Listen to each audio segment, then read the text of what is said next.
सबको ओम शांति। आज हम सभी लोग सुमित्रा नंदन पंत की ग्रामश्री कविता का अध्ययन करेंगे। और ग्रामश्री कविता हमारे समाज के जो गांव हैं उनका बहुत ही सुंदर, सकारात्मक और आत्मविभोर करने वाला दृश्य प्रस्तुत करती है।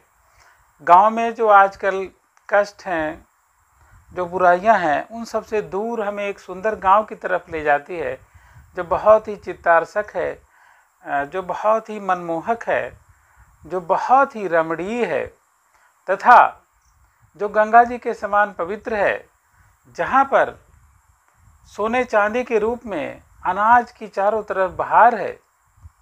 उस और मोतियों तक कवि तुलना करता है, मरकत मणिसा। तो देखते हैं कि कितना सुंदर पंत जी ने गांव का सुंदर चित्र प्रस्तुत किया है। और पहले पंत जी के बारे में दो चीज़ बता दें कि ये तो उत्तराखंड के कौसानी नामक गांव में पैदा हुए सन 1900 में, लेकिन इनका जो मुख्य काम है वो बनारस इलाहाबाद के क्षेत्रों में रहा है। शिक्षा दीक्षा भी हुई और इलाहाबाद में इनका प्रवास बहुत दिनों तक रहा। तो ऐसे महान कवि को हमारा नमन है। और यह महान कवि 1977 में अपना यह शरीर छोड़ करके परम तत्व में विलीन हो गया। तो ऐसे महान कवि को हमारा नमन, जिन्होंने गांव का कम से कम इतना सुंदर चित्रण किया। तो आइए देखते हैं।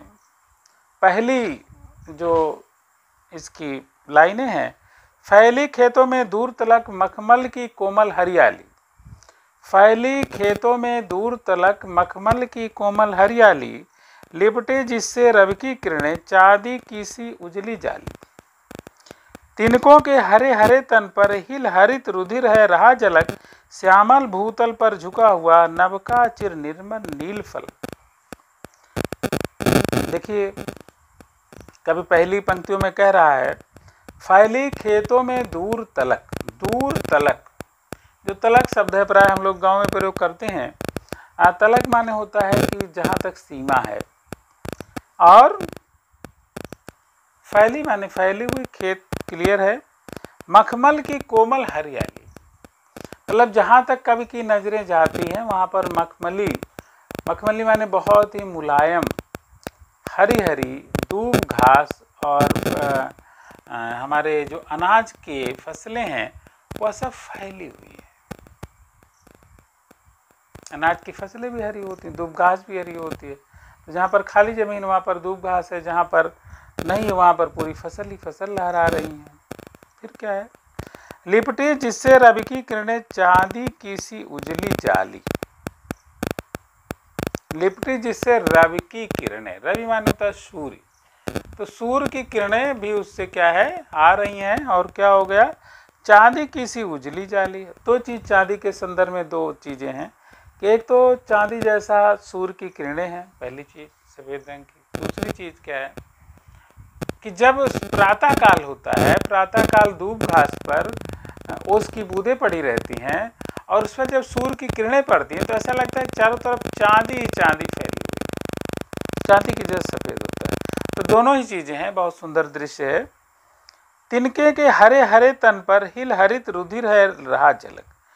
तिनकों के हरे हरे तन पर, अब छोटे छोटे जो तिनके हैं, घास वगैरह हैं, फसलें हैं, इनकी जो पत्तियां हैं वहाँ पर तिनके कहा गया। तो उन पर क्या है, हिल हरित रुधिर रहा झलक, उसकी बूंदें पड़ी हुई हैं और वो पूरी तरह से झलक रही हैं। श्यामल भूतल पर झुका हुआ, श्यामल भूतल पर झुका हुआ नभका चिर निर्मल नील फलक। नभ माने आसमान, तो आसमान का नीला फलक या आसमान का नीला क्षितिज धरती पर झुका हुआ है।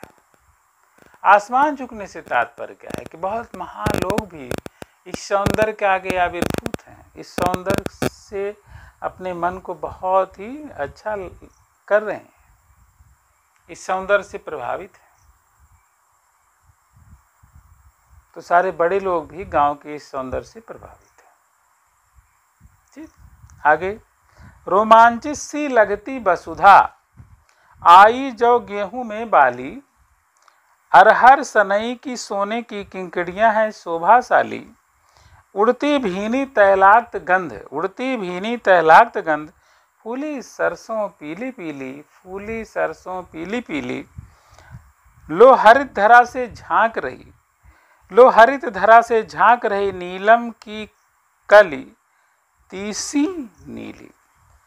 रोमांचित सी लगती वसुधा, रोमांचित सी लगती वसुधा, आई जो गेहूं में बाली, आई जो गेहूं में बाली, अरहर सनई की सोने की किंकड़ियां हैं शोभाशाली, उड़ती भीनी तैलाक्त गंध, फूली सरसों पीली पीली, लो हरित धरा से झांक रही, नीलम की कली तीसी नीली। देखिए इसका भावार्थ देखिए कि रोमांचित सी लगती, वसुधा माने पृथ्वी, धरा वसुंधरा, धरती धरित्री, तो यह धरती क्या है, रोमांचित सी लग रही। कैसे कि आई जौ गेहूं में बाली, जौ और गेहूं में क्या हो गई, बालियां आ गई हैं। फिर क्या हो रहा है, अरहर सनई में सोने की, अरहर और सनई में, अरहर जैसे एक दलहन फसल है, दाल हम लोग खाते ही खाते हैं, सनई भी एक फसल है जिसकी पीले पीले फूल बहुत अच्छे होते हैं, इनके फूलों की सब्जी भी बहुत बढ़िया बनती है।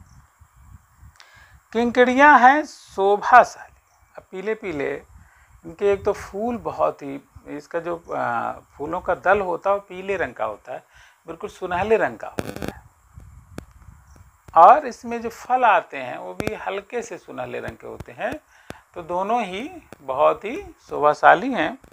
सनई तो पीले रंग का नहीं होता, लेकिन उसके फूल एकदम पीले रंग के होते हैं।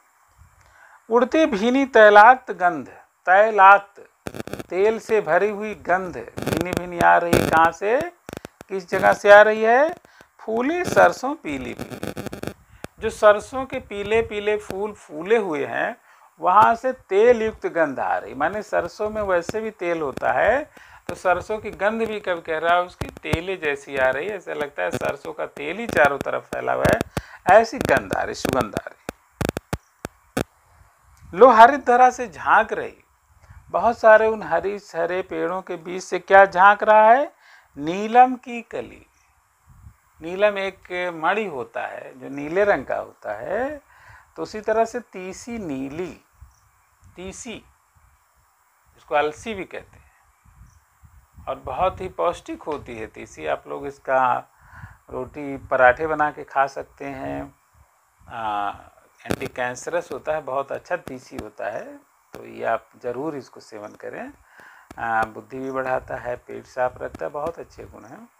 तो तीसी नीली, इसके फूल जो है नीले रंग के होते हैं, बहुत सुंदर छोटा सा पौधा होता है, खेतों में बहुत अच्छा लग रहा है, कब के कहने से तात्पर्य। तो अगला चलते हैं, इसको और एक बार कहिए तो देख लें। रोमांचित सी लगती वसुधा, वसुधा बहुत अच्छी लग रही, धरती बहुत अच्छी लग रही है, और गेहूं में बाली और जौ में भी बालियां आ गई हैं, और अरहर और सनई में पीले पीले बहुत सुंदर फूल आ चुके हैं, और उसमें छोटे छोटे फल भी लग रहे हैं, और सरसों फूल गया है जिसमें से बढ़िया सुगंध आ रही है, और हरे हरे पेड़ों से, छोटे छोटे पेड़ों से नीले रंग के तीसी के फूल बहुत सुंदर लग रहे हैं। अगला देखते हैं, रंग रंग के फूलों में झिलमिल, रंग रंग के फूलों में झिलमिल,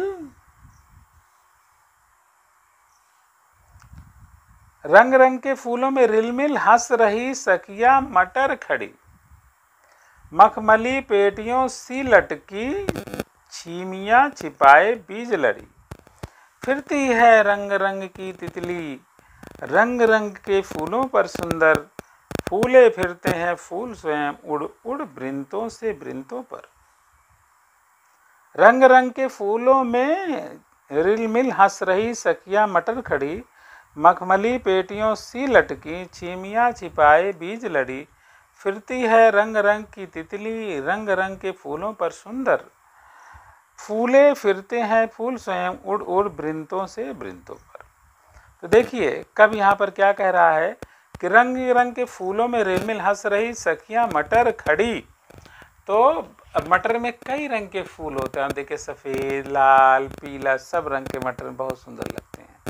तो क्या हो गया, हंस रही सखिया मटर खड़ी, और मटर की बहुत बहुत सी छीमियाँ वहाँ खड़ी हैं, बहुत सुंदर लग रही हैं। उसकी फसल भी सुंदर लग रही, मटर की फली भी बहुत सुंदर लग रही। मखमली पेटियों सी लटकी छीमियाँ छिपाए बीज लड़ी। और मखमली पेटियाँ, ऐसे लगता है कि मखमल बहुत कोमल पेटी लटकी हो और उसमें अपने बीज को छिपाए कर, बीजों की लड़ियाँ, बीजों की मालाएं उसमें छिपी हुई हैं। बहुत सारे बीज होते हैं एक मटर की फली में, आप सब लोग देखे होंगे, कितना सुंदर लगता है। फिरती है रंग रंग की तितली रंग रंग के फूलों पर। आज तो तितली हम लोगों को नहीं दिखाई पड़ती, लेकिन कब के ज़माने में बहुत सुंदर सुंदर तितलियाँ थीं, और हम लोग बचपन में भी थी। आजकल जो हम लोग पेस्टिसाइड, जहरीले रसायनों का प्रयोग कर रहे हैं, इसलिए तितलियाँ नष्ट हो रही हैं। तो आप सभी अपने घरों में इसे बंद करवाएं, जागरूकता लाएं, जहर खेतों में न डलवाएं। तो कवि कह रहा है, फिरती है रंग रंग की तितली रंग रंग के फूलों पर सुंदर। बहुत सुंदर सुंदर तितलियाँ कहाँ पर, फूलों पर अच्छी लग रही हैं। फिर क्या हो रहा है, फूले फिरते हैं फूल स्वयं उड़ उड़ वृंतों से वृंतों पर। फूले फिरते हैं फूल स्वयं, फूल स्वयं अच्छे लग रहे हैं, कहाँ पर, उड़ उड़ से वृंतों पर वृंतों पर। माने फूल बहुत सारे वृंतों पर गिर जाते हैं, पेड़ों की छोटी छोटी डालियों पर भी गिर जाते हैं। अथवा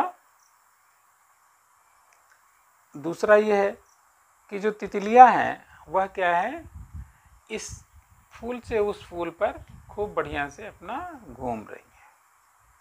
तो ये है तितलियों का भी सौंदर्य है और खेतों का भी सौंदर्य कवि ने बहुत सुंदर दर्शाया है। कृपया इस चैनल को सब्सक्राइब अवश्य करें और दोस्तों सबको शेयर करें।